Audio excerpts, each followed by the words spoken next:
You've likely heard people concerned about a sudden and very drastic decrease in the engagement on their Facebook stories. Here's why and what you should do. I'm Vicki Wu, and when there's breaking marketing news outside of our normal weekly marketing coffee break, we'll be bringing it to you as a marketing flash briefing. First, you need to understand what happened. Instagram updated their algorithm to get rid of the automated bots that were doing engagement on stories. People were using these automated bots, and they'll always try to do something, to get around the requirements. Because a lot of them thought that if you watch somebody's story on Instagram and then, I'm going and seeing who saw my story, that you're likely to then follow that person. So some people sold it as use my bot and we'll get you followers because we'll have the bot watching these people's stories, and then when they see that you watch their story, they're going to follow you. Granted, that can happen, but Instagram knew that was happening, and so for quite a while, the engagement level on stories has been artificially inflated. And that's bad for you as an Instagram creator because you can't properly gauge what your audience is actually interested in. So this is actually a good change. It could be that you were producing things that your real target audience had absolutely no interest in, and you thought they did, and you kept repeating it because you were getting an inflated engagement rate on your stories. Here's a couple of problems I've always seen with stories. Instagram was trying to be like, Snapchat and TikTok and kind of pull in some of those concepts that were working for them. And I never think that you should try to become somebody else's platform when you've already got a good one. So it never fully made sense. And from a business perspective, when you consider that stories only remain around for 24 hours, it didn't make a lot of sense to be using it for business purposes. It has its place, but when you consider that someone needs to see or hear your message, that same one message 11 times for it to be absorbed, a story that disappears completely in 24 hours, they may have never seen it, and if they did see it, they only saw it one time, and you don't get that repetition that study after study has proven needs to happen when you're talking about a customer base. I always recommend that you automate things other than engagement. And we have our Market You Social Media Marketing Bootcamp. We teach you those automation strategies, but one of the things we always say is that engagement needs to be real and authentic, and you or people on your staff, your team, actually engaging.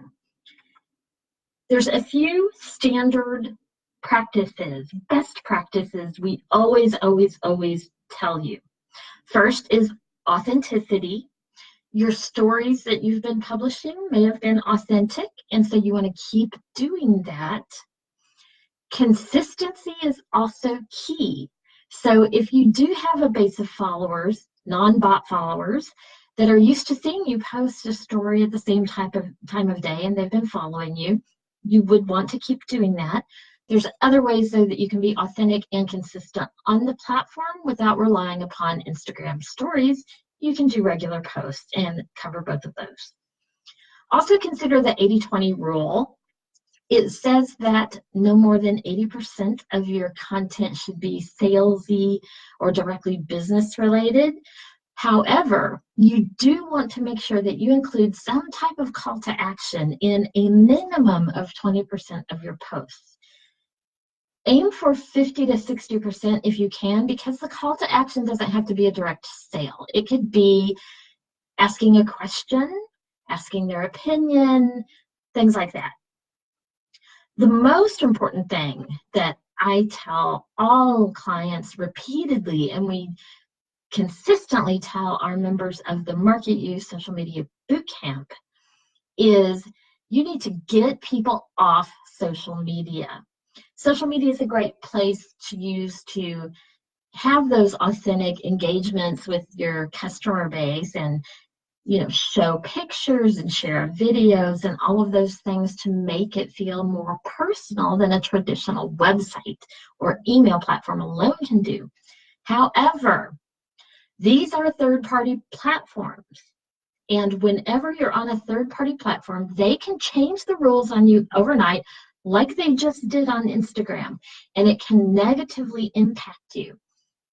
If you have all of your contacts on social media and you have not bothered to get their email address or get them to your website, or maybe you have forms that you can fill out, or at least maybe you have cookie tracking set up so that you have a way to contact these people anytime that any of these social media or any third-party platform changes their rules. Same with platforms like one of the clients came to me after Etsy closed down her store that was generating her over $10,000 a month. And she tried to appeal it, and Etsy's a third party. They had full control. So you always want to have a place where you have your clients coming to you that you have full control over. Also, another best practice is knowing, based upon your demographic group, and that does not include the bots, the best times to post. There are some that are proven more effective, and you want to combine that with the consistency that we mentioned. You don't have to post necessarily multiple times a day or even every day, although on Instagram those are both helpful. But you do want to strategically choose when you post. Go to my website. You can just Google Vicki Wu Marketing Guru, and pretty much however you spell it, the website vickiwu.us will come up. I've tried it with all the spellings I could think of, and it comes up. So Google Vicki Wu Marketing Guru, go to the website, you'll see it vickiwu.us, and on the menu there's a free resources tab, and right there you can download an ebook that has the best times to post on all social media platforms, including Instagram. Also, of course, Instagram, obviously it's a visual platform. You want to have nice images. Even better, you want videos, because videos generate up to over 21% more interactions than just a regular post. And there's a correlation. Those profiles that have a larger audience also tend to use more videos than those profiles that don't have as large of an audience. It's still not the majority of what anyone is sharing. The majority is static images. But if you up the percent of videos that you're sharing, you'll likely see a difference. Another thing we notice is that long captions are more common. Over 31% of people are using captions with 300 more characters, but the captions with 50 or less, all the way down to 0 characters, have the highest engagement rate. So actually, in the case of text on Instagram, less is more. You also want to use fewer hashtags, at least in the caption that you're adding. You can add more in the first comment, and that is a pretty standard practice, and it still works to help get your post seen by other people. But in the actual caption, you want to do 3 or less, or even 0 hashtags. And it just makes it hard to read. That hashtag is kind of a mental break every time you come across it, and it makes the readability less. And if readability is lower, engagement will also be lower. So be strategic with your hashtags. Go to the website, you'll find under training, we have a complete hashtag marketing for business course that really helps you focus a strategy on hashtags rather than just randomly using things. You can visit that. And just remember that there's no real shortcut on any of these social media platforms other than you purchasing advertising. And also remember that on these platforms, you are the commodity.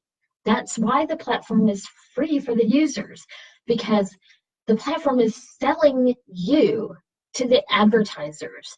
So the platform is designed to get a viewer staying on there longer so that you see more ads, However, from a business standpoint, if you're not paying for advertising, there's not really a lot of benefit to this platform to get you more viewership.